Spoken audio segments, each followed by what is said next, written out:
Typically, to go from the 300 to the 1,000 employee mark, you need to start getting mentors in place for every single executive in your company. Because what's happening is your company is going to triple in size. In fact, their skills almost need to triple as well. It's kind of the old saying of what got you here won't get you there. It's very true as your company scales. And when you go from 30 employees to 100 employees, it's really important to grow the skills of your people too, because the company is, again, substantially different. It's 3 times bigger. We have now our operations manager participating in the program, but would it be possible to get another team member to join COO Alliance calls from our team? It's not. Yeah, all we do is we only have the 1 second in command. We're trying not to be known as like a leadership program for lots of people, but there is something. I know, Lacey, you just had a bunch of your people go through the Invest in Your Leaders course. I'd suggest that you get 3 to 5 of your emerging leaders or anyone right now on your team that manages people, and I would put them through that course content. It's all self-guided. It's me teaching. And as I was talking to one of my CEOs that I coached today, he's literally just had to fire 9 people out of his 60 people on his team. And he said, we never needed those 9 people, but my mid-level managers were so bad at coaching and time management and project management and delegation that we got fat and bloated. And we realized that we had about $800,000 in expenses going out the door every year that weren't producing anything for us. And that's all profit that's going to drop to his bottom line. The Invest in Your Leaders course is to give people the kind of core skills. And I've always believed that our job as leaders, whether it's Lucas or Jordan or Heather, our job is to grow people, and it's to grow their skills and to grow their confidence. And it's almost to flip the org chart upside down, that if you feel like you're managing and holding people accountable all the time, imagine if you gave them the skills and you were constantly there to mentor them and support them and cheer them on and praise them. The fact that you're building their confidence and building their skill set is what's going to allow them to go and get more done. Yeah. And then the second part of that is most of the mistakes that happen in the small to medium-sized enterprise companies, typically when you're in the 10 employee to maybe 100 plus employee range, is the mid-level managers, their skills aren't strong enough. So their answer to every problem tends to be hire more people. And the reality is that's almost never the solution, but it's the only thing they know how to do. So if you're finding that people in your company are often coming to you saying, we need more people, it's a symptom of the leadership of those managers not being very strong. Once you get past the 100 employee mark and you're moving towards 300, you tend to have a very seasoned executive team that have built companies, led teams, managed processes, dealt with automation, dealt with optimization, dealt with outsourcing. And they're all focused on revenue per employee, gross margin per employee, and salaries as a percentage of revenue, and really optimizing those 3 metrics. And that's really numbers to focus on in your business, because you'll be amazed in this kind of zone from 3 million to 30 million, how much waste there is until you end up with a strong leadership team. I'll give you a couple of other data points that I've noticed, and they all happen at the 1s and the 3s. So when you have 1 employee, let's say it's Lucas, starting off his company in his dorm room, he's getting a whole bunch of shit done. And then he hires a couple people that he can delegate stuff to that he either isn't great at or doesn't want to spend time on. And now he's got a couple people that he can manage through. When you get to 10 people, you tend to have your first manager in place who's managing a bunch of people for you, and you need to start getting results through others. That manager really usually doesn't have the strong skill set unless you trip over somebody like a Jordan Marksbury and you end up with somebody who's young and wicked smart and they just kind of somehow figure the shit out. When you go from 10 employees to 30 employees, you have your first management team. And these are usually managers, sometimes with titles that are too big for them, sometimes with titles that are really much larger than their roles and responsibilities, level of strategy that they bring to the table, level of P&L responsibility that they might have. You end up with this management team that's managing all the employees for you. So finally, the entrepreneur is managing 5 to 8 people who are managing everyone for you. When you go from 30 to 100 employees, you start to get your first leadership team in place. You're starting to hire people from the outside to come in over top of some of the current people on your team. You end up getting to buy talent, right? Where you can actually use some of your gross margin to go out and acquire really strong people that can give you that additional layer of leverage. But this is when politics start to creep in. This is when silos start to happen. This is when there's turf wars happening inside of your organization.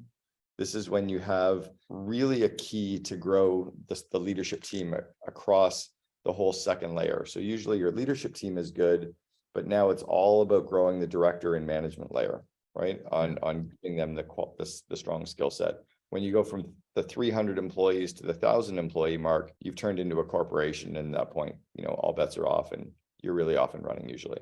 Typically, to go from the 300 to the 1,000 employee mark, you need to start getting mentors in place for every single executive in your company, right? Because what's happening is your company is going to triple in size. In fact, their skills almost need to triple as well. It's kind of the old saying of what got you here won't get you there. It's very true as your company scales.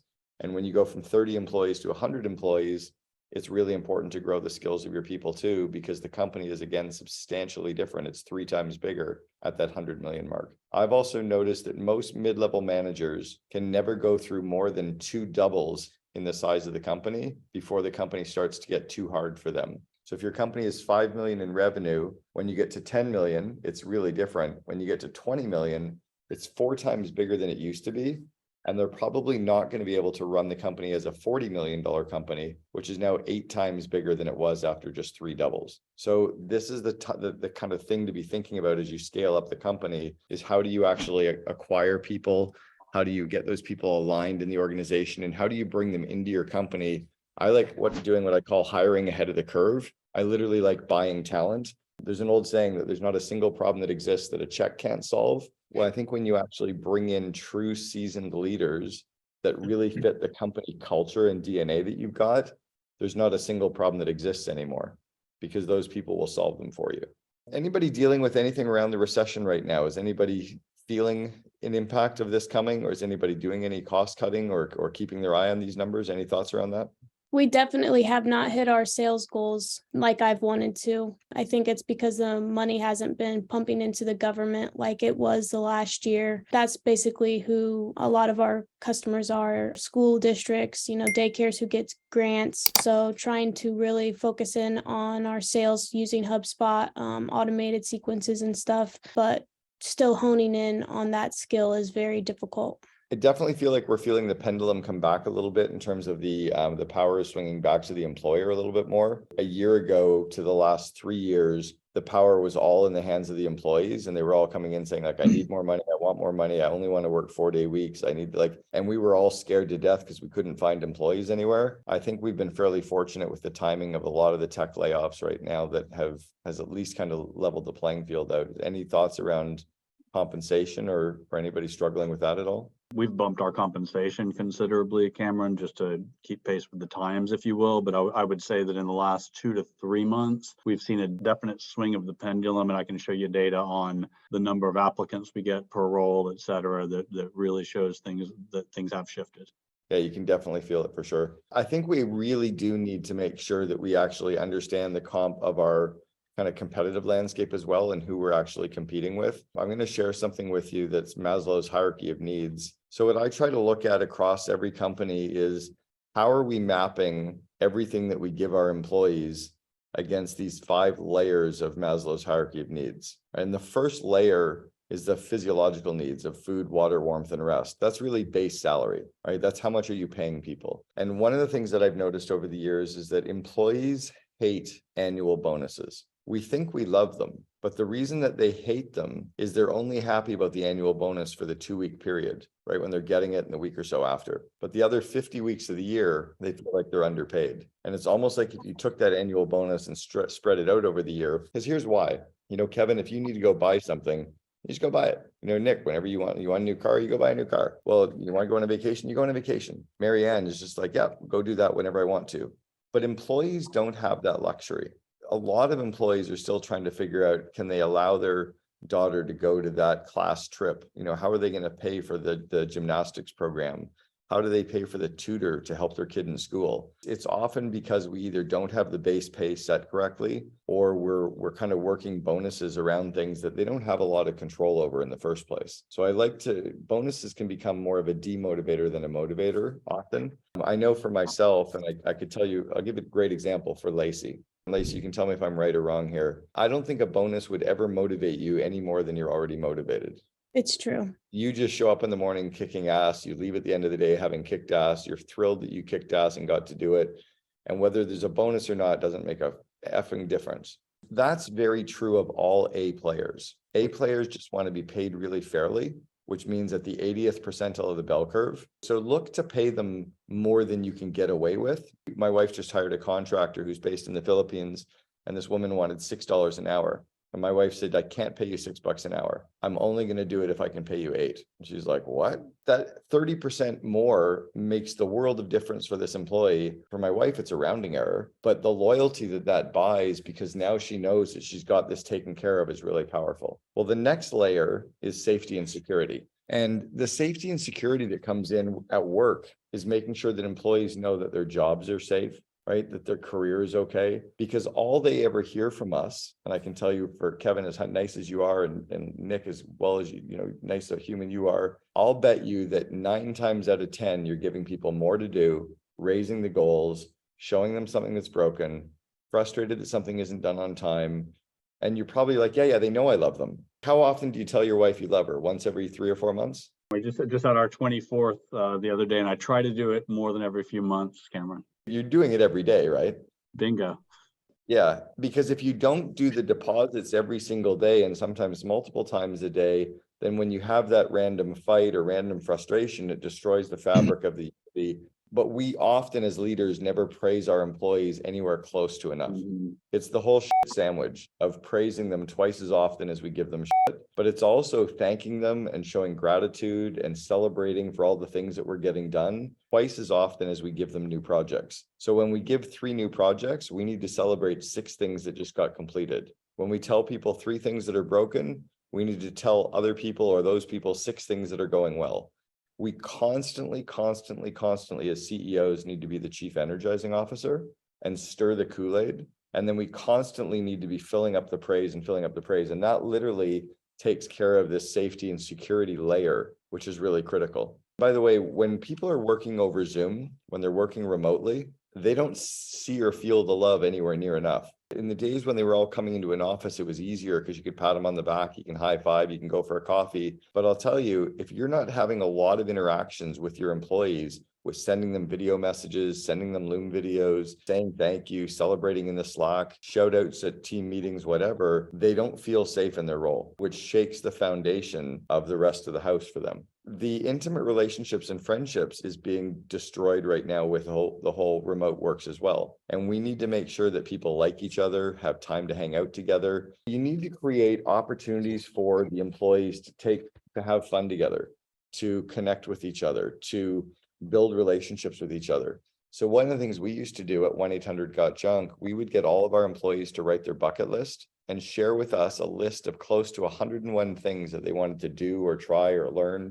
And we tried to find commonalities. So one day we found there were 7 employees that wanted to go parachuting. So we just told all 7 people who the others were. We didn't even pay for it, but we helped them organize it, and off 7 people went parachuting one day with their own money, but they didn't have to do it by themselves. And we had 3 people that wanted to learn guitar. So they hired a guitar instructor and brought him into work. And on Thursdays, they had a guitar instructor come into work. We had 3 people that wanted to get out of debt. So the key is, how do you find the commonalities between people?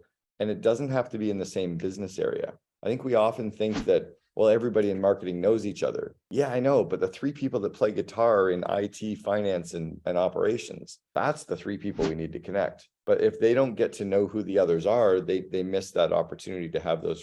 And what's weird is, as CEOs, if we spend time on this stuff, this is when our employees will go through brick walls for us to build the company, right? When we care more about their dreams, their personal desires, their intimate relationships and friendships, and their safety and security, and paying them fairly, that's when they're going to go through brick walls for us. It's not the perks. It's not like the 401k matching. It's not like, I would take a lot of those things and I would take a lot of those expenses and drop them right down to paying people more, like the base layer. I coached a company in Kenya years ago, 400 employees in Kenya. He ran a security company. I think it was Thursdays. He would send all the people that worked with him home with food, and they'd get like a bag of rice and a bag of beans and whatever the basic staples were. And we're like, why aren't you just paying them more? He goes, because they'll get drunk. But I know if I give them food, it'll get home to their wife, right? He understood how to take care of the physiological needs in his market. And then the prestige and feeling of accomplishment, that's stuff like getting them to go through the Invest in Your Leaders course and getting certified. It's stuff like praising them in the Slack on living core values and generating results or hitting metrics or, getting work done. It's just celebrating, right? And constantly being cognizant of that and realizing that if our job is to be the chief energizing officer, right? If your job as CEO is to be there to raise the energy of a group, the more that you actually focus on this layer, the more that your employees will actually get in terms of productivity happening. And then the last area is the self-actualization. And this is alignment with core values, alignment with your vivid vision, alignment with your BHAG, alignment with core purpose. It's, building the business for the greater good. What's the core purpose of what you do, George? What's the kind of the why?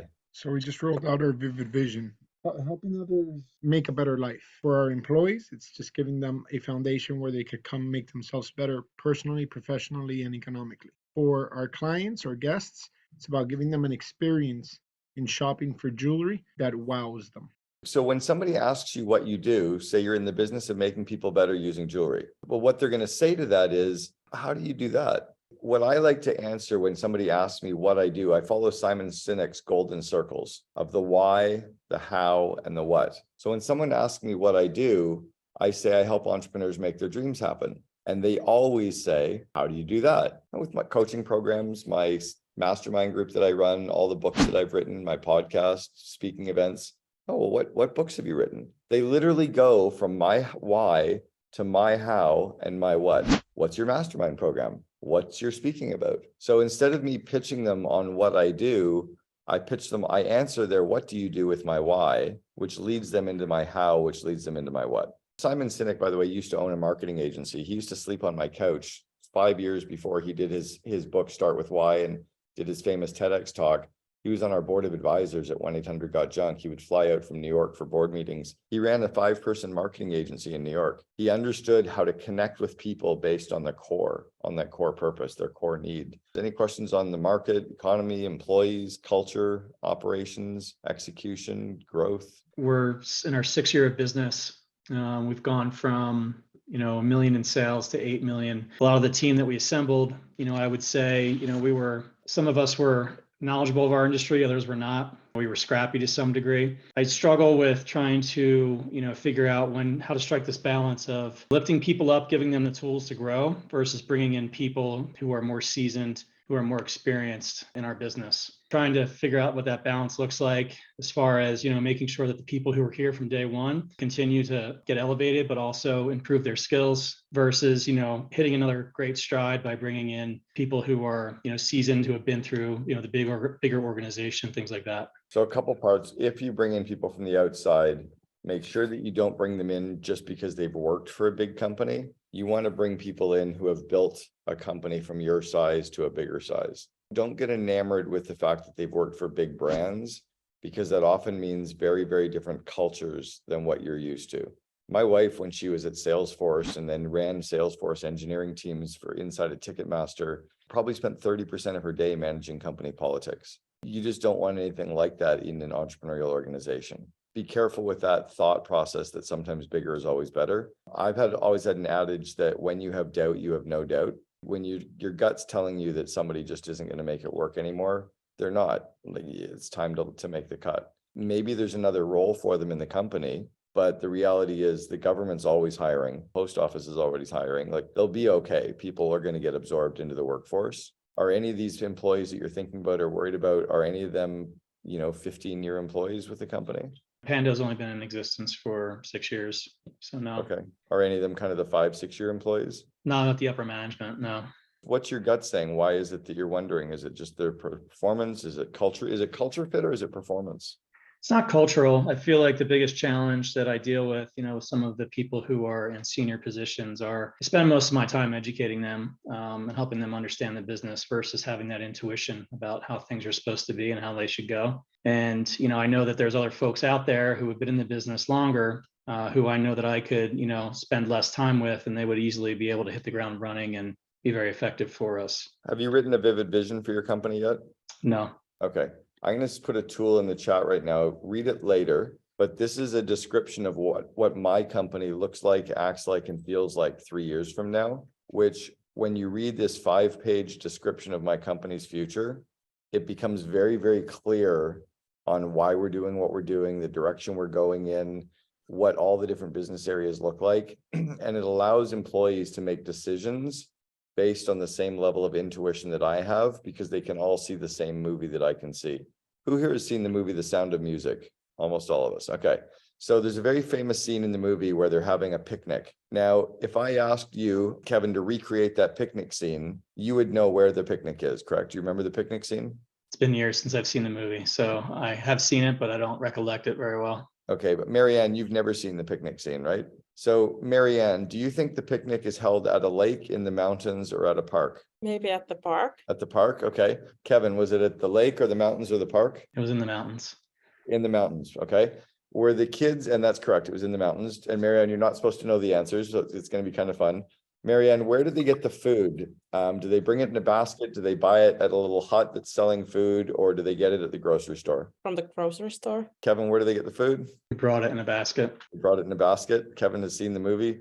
Now, Marianne, what are the kids at this picnic doing? Are they playing baseball? Are they playing croquet? Or are they dancing? Playing baseball, I don't know. Playing baseball? I love your answers, by the way. This is like the perfect example of somebody who has no idea what she's talking about, which is what I needed. Kevin, what were they doing? Dancing. Dancing. I'll show you the scene. It'll make perfect sense, Marianne, as to why we're all kind of laughing, everybody who's seen the movie. Here's the picnic scene right here. The kids were literally singing and dancing. The song is "The Hills Are Alive with the Sound of Music," and the kids were singing and dancing. It's literally one of the most famous scenes from that movie that anyone has ever seen. But unless you've seen the movie, you can't understand how to make that picnic scene happen. So if I delegated a project to both of you and said, I need you to run a company picnic and make it just like The Sound of Music, Kevin would have nailed it. And Marianne, you would have horribly let me down, and I'd wonder why your intuition is so bad. Marianne's intuition is just as strong as mine is. Now, Marianne, if I said to you today, recreate the picnic scene, could you do it? With one picture, she could recreate that scene. The reason most of our employees aren't making decisions the way we would make them, they're not focused on the things that we would have them focused on, they're not coming to the table with ideas that are aligned with where we're going, is they can't read our minds. Lucas and his partner have got very, very clear vision on what they're building. And unless the rest of the employees can see what they can see, then at best, they're going to be trying their best, but they won't be aligned. A key starting point is that vivid vision concept that you share with your customers, your suppliers, your employees, your potential employees, potential customers, and you write it in such a way that you'll know who's excited and who can help make it come true. That's where some of the intuition will come from.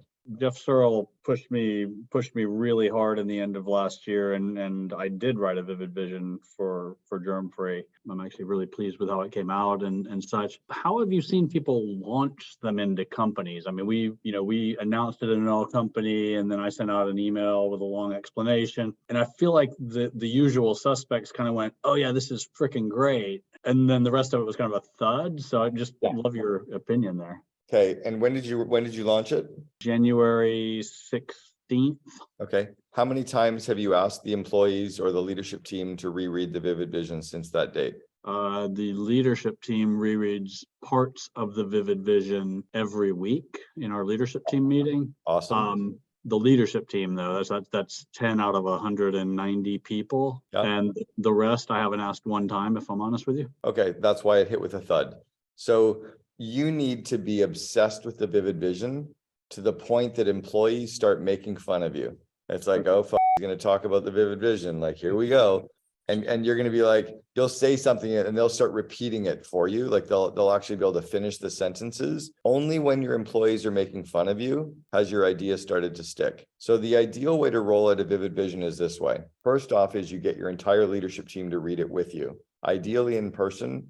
Worst case over Zoom. You give them a copy of it, ask them to print it out, and you ask them to highlight or underline the key sentences or words that most inspire them. After you've read out the vivid vision, you get them to read out the key sentences or phrases that most inspire them. Because what you're looking for are a couple of key anchors for everybody. Because for some, they'll be really excited about a charity program we're building. For others, they'll be really excited about the metrics dashboard. For others, they're going to be excited about the whatever, right? Mm-hmm. It's kind of like if you're thinking about your new home that you're building, somebody might be excited about the Wolf stove and the red knobs on the Sub-Zero fridge, and somebody might be excited about the the family room, and someone might be excited about the back deck and barbecue pit. It's the same home, but we're excited about different parts of the same home. So that's first. After the leadership team has read it and shared what they love, you get your employees to read it. After you get and do the same exercise, you get your employees over Zoom or in person to read out the sections they're inspired by. And you start to watch the people to look for the ones who are uninspired, to look for the ones who are grumpy and negative, to look for the ones that are rolling their eyes. Those tend to be the cultural cancers that you have to get out of the company, because we are going there. This is where we're going.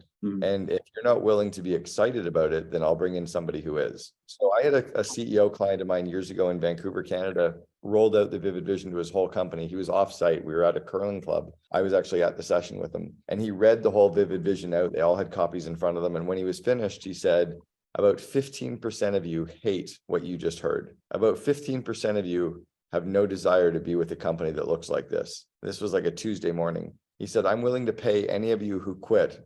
By Friday, I'll pay you $3,000 if you quit and leave. But this is what we're going to look like. And then he went to the next slide on a keynote slide, and it was a photo of this cool office with an address. He said, by the way, tomorrow when you go to work, go to this address, because today when we were off site, a moving company came and packed up our entire company. This is our new corporate offices. Tomorrow you get to unpack your offices. Now look at Lacey, like Lacey's going, fuck yeah, this is awesome. But there were people there that were mortified with this idea. 15% of his employees quit within 6 weeks. And the following year, he ranked as the #2 company in Western Canada to work for. The #1 company in Western Canada was Nurse Next Door, another client that I was coaching. So be willing to lose people who don't love what you're building, but we are building it. Have your leadership team reread it every quarter, have your employees reread it every quarter, and then start sharing it with all of your customers. So email the PDF out to every single customer you've got and say to your customers, hey, you've probably never seen anything like this, but we're really excited with where we're headed. This is what our company looks like, acts like, and feels like 3 years in the future. Let me know what you think. And then you share it with potential customers. You have your sales team share it with potential customers. You have your marketing team share it on social media. You link it on the website. You share it with the press as something cool that businesses are now using. And then you send it to every potential employee at the time the resume comes in. It kicks back an auto reply that says, thanks very much for your resume. We're not going to read it yet. Please read our Vivid Vision. And if this sounds like the kind of company that you want to help build, reply now with a 2 to 3 minute video of why you want to work here and how you're going to make us or help us make this Vivid Vision come true. If you like the video submissions, then you look at the resume. If they don't submit a video, you don't even bother opening it. Those are ways that I roll it out. I get to the point where I'm almost obsessed with it. I share it with my customers all the time. I mean, look, I've already shared it on this call. I've shared it 3 or 4 times today with different groups. So I'm constantly talking about the future because today's boring. Where we're going is exciting. Other questions? One thing that we were just kind of thinking on and wondering is how we can build up the middle managers to be more, like thinkers and leaders rather than doers. Because a lot of the people that we have stepping into that role, they were typically like just on the sales team or just on the client success team, and we're wanting them to like step into higher level roles because we see the potential in them, and they do align with the vision, they align with the culture, but we're wanting to like accelerate their growth as we grow as well. I would make sure that you ask people if that's something that they want as well. It's strange, and sometimes like someone like you wouldn't even kind of grasp this at times, but there's some people out there that have no desire to actually be in a manager role, or maybe it's just a not yet, right? So we either have to build their confidence, but we sometimes have to show them what it is. Sometimes they have a bitter taste in their mouth and they think management is icky, or they just think it's just not for them. Like a great salesperson that has no desire to lead other salespeople. They're just thrilled to be a great salesperson and keep crushing it. And what we've seen is the people that are stepping into those roles are the ones who are just like very, very eager to like embrace new opportunity and very eager to have more responsibility. But we're wanting to just build them into that next level instead of just, like, here you go. Things again, and this isn't a pitch for my course, but things like the Invest in Your Leaders course is really, really key. That's something that gives people the core skills to actually excel in their job. I'll just kind of walk you through a portion of it so that you can understand it. But there's 12 core leadership models that are there, and they're all done in the exact order that I believe people need to be good at. If you've got a manager coming into your company, understanding situational leadership, the ability for them to adapt their style on a situation by situation basis is critical. The ability to coach others is critical. The ability to run one-on-one coaching sessions that they're going to be doing with their team is critical. The ability to run meetings, whether it's Zoom meetings or phone calls or in-person meetings, is critical. All of them are at some point going to have to start doing job interviews, but if they've never been trained on how to do interviews, the business starts to actually crumble. So really focus on giving them these skills in addition to the what you do skills. Again, if we think about the whole golden circle of the why, how, and what, make sure that all of your managers are indoctrinated in the cult. Your core values, your core purpose, your BHAG, your vivid vision, the history of how you got here, all the crazy stories of how the company, got to where you are. Indoctrinate them with that Kool-Aid. Right. So they're kind of bleeding with the same, and then train them on the how we do what we do, which is all these skills. Most of us in the companies tend to train people on the what we do, but it's the leadership skills around that. Just be brutally honest with them on the areas that they need to keep working on and really ratchet up the praise, because it's hard for people to get there. And if your job is to grow their confidence and their skills, we often focus on growing their skills, but the confidence is shaking. So I visualize all my key managers like they're climbing up 2 ladders right beside each other. And one ladder is the skills ladder. They've got their left hand and their left foot climbing up the skills ladder. And then right beside it is the confidence ladder. And they got their right hand and their right foot climbing up the confidence ladder. You need to grow their skills and grow their confidence and grow their skills and grow their confidence. So just keep that in mind, as well as whatever you're going to do to grow them, whether it's books or videos or courses or mentors or coaching or a combination of all. You also need to really, really focus on growing their confidence. And I think that's where often companies really break down, because when you teach them all the new skills, that actually shakes the confidence ladder. All these new skills they're not good at. And all of a sudden they were so good, they were getting promoted. And now all this stuff they suck at. So they start getting shaky. Then they get into the imposter syndrome. Then they get into the whole, I got to be tough. I got to be more like my dad was or whatever, because they're not learning it yet. So just be mindful of that. We had faced some of the same similar challenges. But one of the things that really helped us was to make sure that the employees know how important it is to us as leaders that they also are growing, and that a lot of times people that are workers and want to check the boxes, they love checking the boxes and they don't think that they have time to do the personal development because they're so engrossed in their job. Make it a part of their job, make it a part of their goals that they need to have that personal development and skill development. Like Cameron said, I mean, the confidence is probably one of the single most important things in life in general. So helping with that and praise as well, but making sure they know it's okay to stop the task list and actually work on the other things that will help them develop.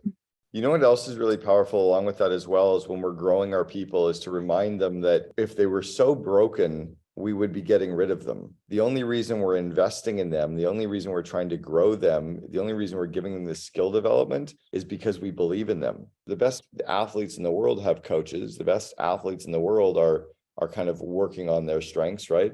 That's why we're going to be working on them as well. We introduced the Dream Manager back in the 1-800-GOT-JUNK days, a video that I'm going to share with you called the Dream On program.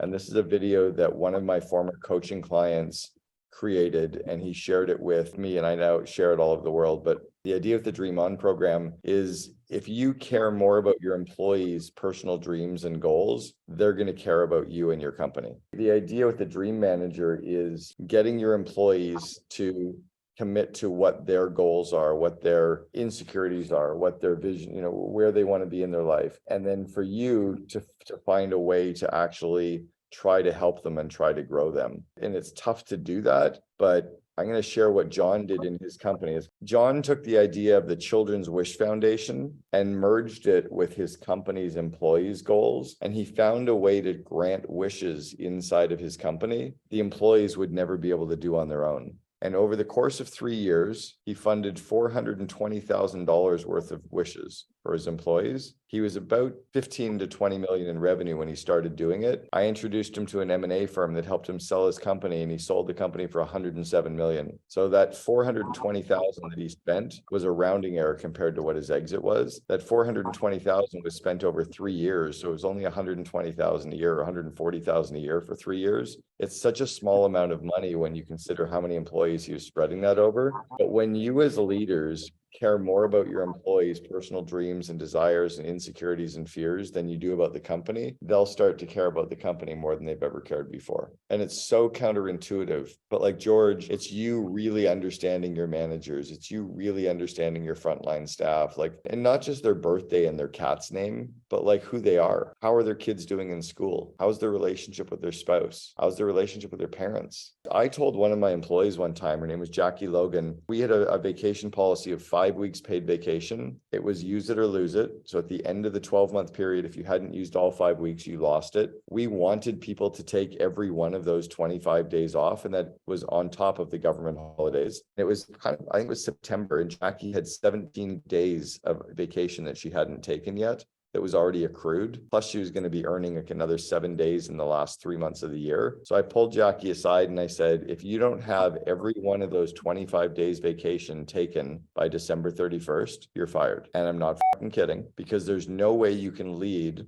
the business area of 70 people when you're burned out, when you're stressed out, and there's no way that we're creating a good kind of harmonious work-life balance culture when the leader's a workaholic and all of your direct reports think the only way they can do well in their life is for them to be a workaholic. So if you don't take every one of the vacation days, you're fired. And every week in our one-on-ones, you and I are going to look at your calendar and make sure that you have the vacation days booked and make sure that you're taking them. Oh, and by the way, your laptop is staying here in the safe on every one of those vacation days because I want you to unplug. Jackie started to cry, not because she was worried, because nobody had ever cared about her taking time off. Nobody had ever focused on her taking time off. Nobody had ever cared for her work-life balance before. The fact that I did that when I needed her to jump or pull harder, all good, man. To this day, she would do anything for me.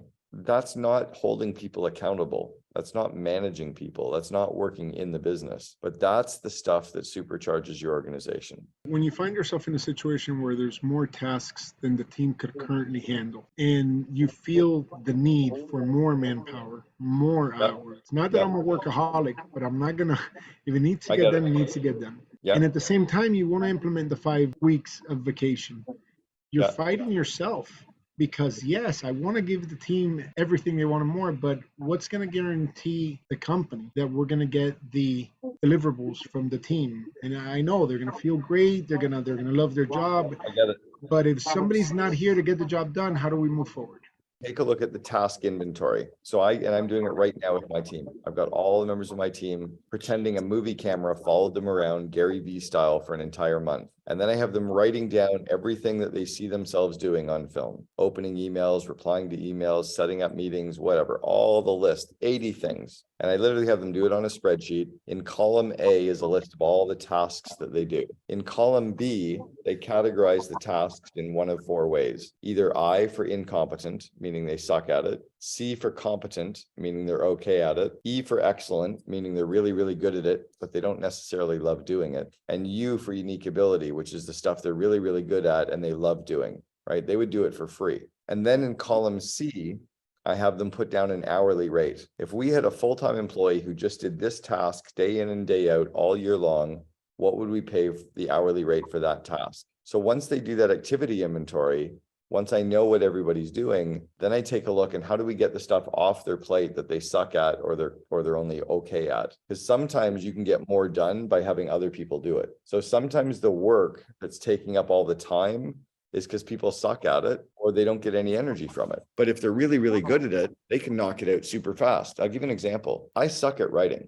I'm a really bad writer. I mean, I've written books, but I work with a firm who actually helps pull all the ideas out of my head by doing interviews with me. We get it all transcribed, and then they help me pull together the content. I wrote the book Meetings Suck in 16 hours, and it's really freaking good. I wrote the book Vivid Vision in about 20 hours, and it's really, really freaking good. But I delegated everything except genius. Once I got all the ideas out of my head, I was able to outsource it and get it done faster. The work needs to be done, but not always by the people that are doing it. Sometimes the work doesn't need to be done at all. Sometimes you can look at a task by task and say, you know what, for what we're doing, there's really no ROI off this. Sometimes some of the work has become busy work. You see it sometimes in these businesses you walk into and you can just spot the inefficiencies. So the methodology is stop, optimize, automate, outsource. So first it's to look at every task and say, do we really actually need to do this? The next part is the optimize. because you don't want to delegate a bad process to somebody. But if you can figure out a way to make that process go faster, or figure out a way to make that work go faster, that sometimes helps you get more work done faster. How many of you use the autocorrect features on your laptop? How many of you use the custom autocorrects? Well, not bad. Okay, a bunch of you.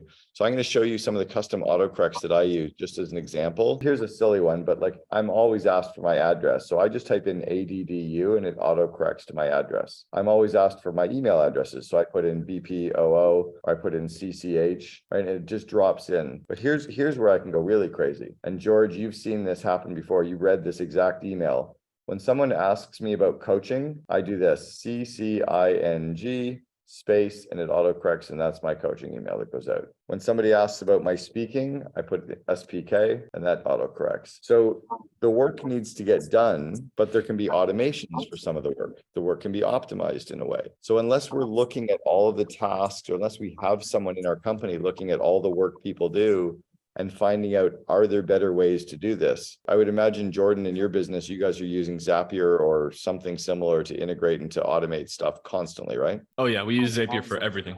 I couldn't tell you how Zapier, I don't even know where I would use it, but it's almost irresponsible of me not to hire a company to come in and actually just automate shit for me, because working hard, George, which is what our employees doing, is like the fly trying to get out the window. We're going to work hard until we get out the window. And what Jordan's saying is we don't work hard at all. Jordan just takes pause and he goes, wait a second, instead of bang, let's just go out the door right here. It's all about the optimization and the automation of work. I had a client years ago, about 3 years ago, and she had 960 unanswered voicemail messages and email messages on her customer service team, 960. And she was worried because they were going to double the size of the company next year. And she's like, we can't have 2,000 unanswered things. And I said, well, what are they about? She goes, fuck, they're always the same. And I'm like, oh, wait, if you're always getting the same problems from customers, fix the fucking problem. Because you only need customer service because of one of 4 things are happening. Your product sucks, your service sucks, you overset expectations with the customer, or the FAQs on your website aren't easy to understand. But most of the problems can be solved by fixing those 4 things. So one of the things that she noticed in her business, the reason everyone was phoning her, when you went to her customer service page, guess what was right in the middle of it? A big ass phone number. Have you ever found a phone number for Amazon? Not including Heather when you deal with Amazon every day, but have you ever found a phone number on Amazon's website? But their FAQs are really clear and they deliver on their promises, and like they set expectations so clearly, like they've literally solved the root cause, and they can be a multi-billion-dollar organization. So there's things that you can do to work smarter and to optimize and to automate to become more efficient in things without necessarily. Sean, who's in this call with us here, he's our COO. And we've realized that he came on board about 4 months ago or so. But again, so many tasks that in order for us to continue to grow the business, we're strongly considering bringing on a project manager. I just talked to a client the other day, and she's got 4 project managers for about 50 of their account managers. I said, so what do your account managers do? She goes, well, they basically make sure that everybody's projects are on schedule and everybody's projects are getting done and all their work. I'm like, stop. So you have 4 babysitters? Why don't you teach people how to manage projects? Why don't you teach people how to do time management? Why don't you learn the art of delegation so you're properly assigning work with proper amount of time boundaries and the outputs of what you're looking for? Because if you can nail delegation, coaching, situational leadership, time management, and project management, guess what? You don't need project managers. You need people who can manage their own time. Jordan, do you have anybody who manages your projects for you? No, we use Monday.com. Use Monday or use ClickUp. The key isn't to hire people to manage others. It's to teach people how to manage themselves. Fortune magazine asked me this back in 2003, and they said, how do you hold your people accountable? And I said, I don't. I hire accountable people. They asked Herb Kelleher at Southwest Airlines, how do you get all your employees to be so happy? He said, we hire happy people. We don't need project managers to manage projects. We need to teach people to manage projects.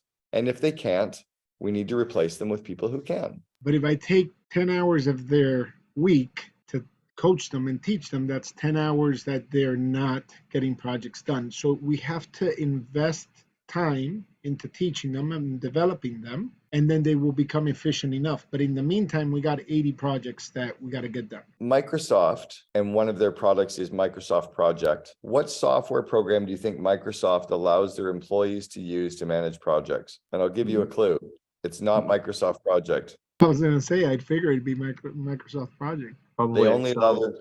Excel. Bingo. Because people spend on using Microsoft Project, they spent too long filling out all the stuff that didn't need to be filled out. Now, ClickUp and Monday, Asana, much more elegant solutions, a little bit streamlined, a little bit leaner. But again, unless your people know how to manage projects and time management and delegation, a tool like Monday or Asana or ClickUp isn't going to help them at all. This is a great hammer, except it's a phone. If I didn't know what it was, I have used my phone before. We all probably have to hammer it in, right? Like this is a useless tool unless people get trained on how to use this tool. So don't assume that giving them a software program is going to fix anything. You need to give them the training on how to use a software program. And guess what? You're back to the problem of teaching them project management again. Teach people the skills to do their job. It's the whole thing that Stephen Covey talked about, sharpen the saw. You need set times, you need to stop cutting down the tree, sharpen the saw, and then you can go cut down trees faster. Yeah, take them out of their work or train them while they're doing it, or sit with them and ride shotgun, or hire somebody. But I would hire someone to come in and teach them project management before I would hire a project manager to babysit. How do you find the balance, what I would call the balance or the flow about getting the work done, knowing that you need to improve your people, knowing that that takes time, knowing that there's shit to do tomorrow? How do you do that? I look at my core job is to grow people. I like fundamentally my core job as a leader is to grow people. It's funny. I'll share with you something that I just wrote and sent to myself earlier today. I literally just sent myself this note right before the call. Cameron, 2024, dream and do little, delegate and grow people. That's my entire year next year. Everything that's on my to-do list needs to get done, but not by me. It just needs to get done. They asked Richard Branson one time, when was the last time you went to a grocery store? And you know what he said? I don't think I've ever been in a grocery store. And they started laughing. They're like, no, you're kidding. And he goes, no, I don't think I've ever been in a grocery store. Like, why would you go to a grocery store when people can do that for you? Our job is to grow people. So years ago, when we brought in a head of finance, she was a CFO. She used to work at Business Objects. We had about 250 people at the head office, 13 operating P&Ls.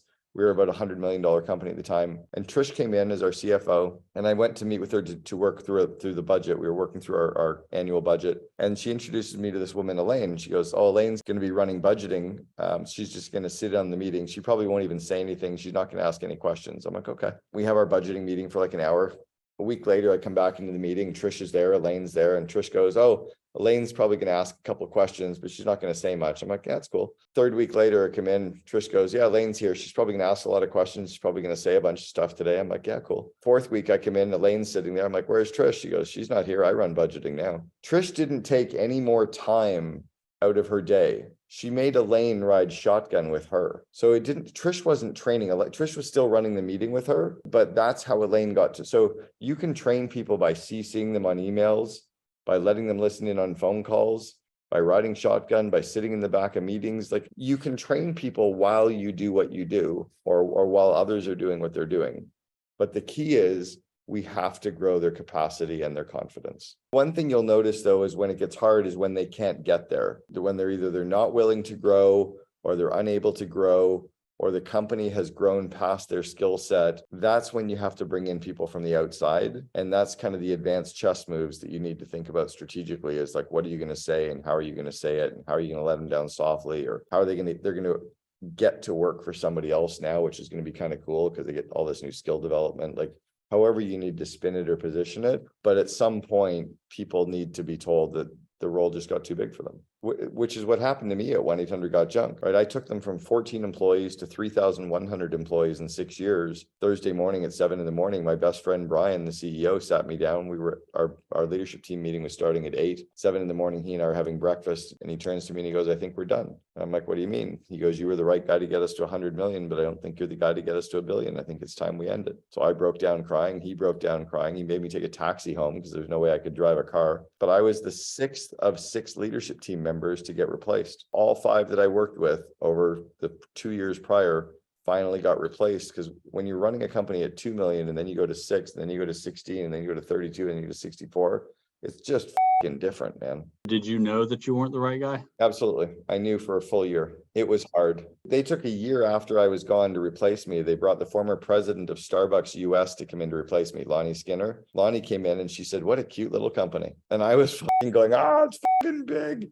Like 13 operating P&Ls, 330 locations. She's like, yeah, it's cute. That's that's Massachusetts, like, like now she was the wrong hire. She was fired a year later because she was culturally the wrong person. She was too corporate and too bureaucratic and didn't like entrepreneurial, didn't like the blue wig culture. She was the wrong culture fit with the right skill set. They nailed it off the next one, Eric Church, who I've known for 35 years. We started a fraternity together in Ottawa, and I was president year one. He was president year two. He's taken them from the 100 million to 450 million now. He would have been horrible for the first 6 years, though, because he knew nothing about franchising. He wasn't entrepreneurial. He didn't have that ability to kind of do what I could do. You need to hire the employees for a reason or a season.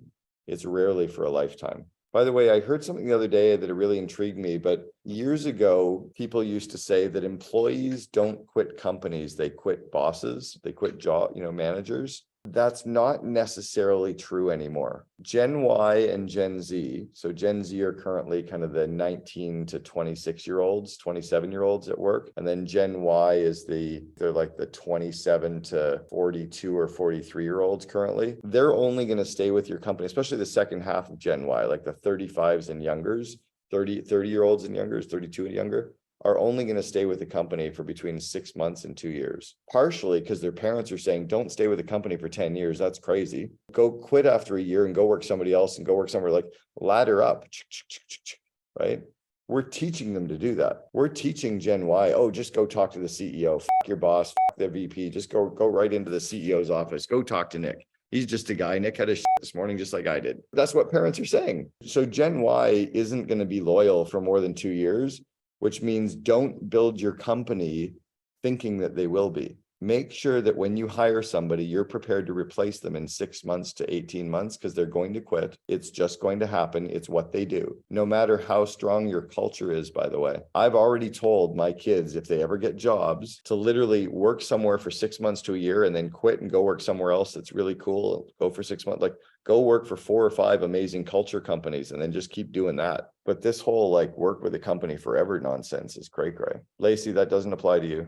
You stay. Brandon, same. Like Sean Marcotte is an example. You're the classic era of, you're not the gold watch era. Like our parents worked for a company for their whole career and they got the gold watch and they hated the last 80% of their career, but Sean's of an age now where, he's not going to go and look for another job after 6 months to 2 years, partially because when you get too many gray hairs, you're worried that somebody's not going to hire you for the next one, partially because we realize the grass isn't always greener. So we just kind of settle in a little bit. Make sure you build your company understanding that turnover is going to exist. It's okay. It's natural. It's not enviable, but no matter how great your company culture is, you can't avoid it. I wanted to circle back to the project management approach to growth. I mean, if you're going to go from 20 million to 40 million in 36 months and enter entirely new channels, be it, pioneering in new channels, and if you don't have a bench strength of mid-level managers to delegate to because they're focused day in and day out on selling, you might need a project manager for 6 months, 9, 12, maybe 18 months to get through it to the other side. It may not be a long-term play. It might be a contractor. It might be a 1099 employee, but you got to somehow organize the chaos. What I would suggest is make sure that part of that project manager's mandate is to train everybody in project management. Make sure that project manager's mandate is to install ClickUp or Notion or Asana or something in. And to train everybody in it, but they need to be a part of the solution too. Otherwise, you're just building the crutch. And George, I think, we're looking at sending some of our managers to the leader course, Cameron's leadership course. I think what he just suggested, plus investing in their training, is going to get those skills and build that bench. My entire life at 1-800-GOT-JUNK was recruiting and growing people. We were growing so fast. We doubled the size of the company 6 consecutive years in a row. We were running real fast. And it was how fast can we integrate them, stir the Kool-Aid, grow their skills, grow their confidence, and repeat, rinse and repeat, rinse and repeat, rinse and repeat. What I didn't do well in the early days was I didn't delegate fast enough. I didn't get stuff off my plate fast enough. Where we're at it, we just had an all hands and George, as the chief excitement officer, read off the Vivid Vision. And it was a half-day affair. We rented a hall, 93 people showed up. We served breakfast. We had a DJ. We videotaped it. It was amazing. We are now really spun up. It was an amazing job. Morale's through the roof. Sales we're seeing that in increased sales. And so now we realize, hey, we've let the genie out of the bottle. And so now we have to go about achieving the vision through operational plans and deployment of capital and getting the right talent. We're in that moment of those trade-offs between achieving the long-term strategy and making some short-term sacrifices. And so that's why we're considering seriously a project manager for a period of time, just to get the table set, train those mid-level managers so they can run their own projects, so that when we enter those new business channels or new stores for that matter, we can delegate. I think that's the smart thing, right? Like I even told my sales team, I'm like, look, I want you guys to use a CRM, and trust me, I will never log in. I won't have a login for the CRM. I don't give a shit if you fill out any of the fields in the CRM, but I absolutely know that if you use a CRM, it's going to help you make more money.